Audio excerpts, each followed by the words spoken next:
হঠাৎ কেন বদলে গেলেন জনপ্রিয় ফাটাকেষ্টকালীর শিল্পী? মায়ের দীর্ঘাঙ্গী চেহারা, গায়ের রং নীল, কাঁধে এক ঢাল চুল, প্রতিমার পটল চেরা চোখ দেখে ভক্তিতে মাথা নত হয়ে আসে ভক্তদের। তিনি কলকাতার জনপ্রিয় ফাটাকেষ্টকালী।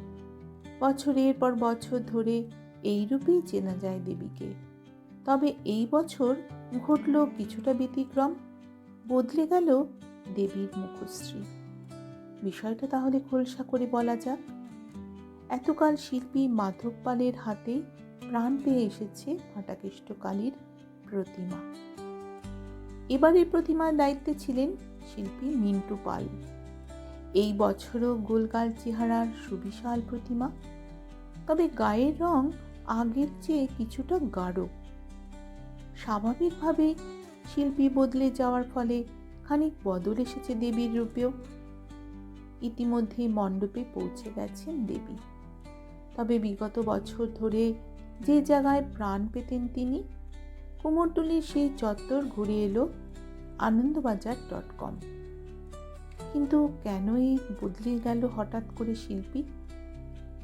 আনন্দবাজার.com-এর তরফে যোগাযোগ করা হয়েছিল এই কালী পুজোর বর্তমান পরিচালক প্রবন্ধ রায়ের সঙ্গে। প্রবন্ধ রায় বলেন, তেমন কোনো কারণ নেই, আসলে নেই কোনো বিভেদ বা দ্বন্দ্ব। কিছু মানুষ চেয়েছিলেন নতুন শিল্পীকে দিয়ে কাজ করাতে।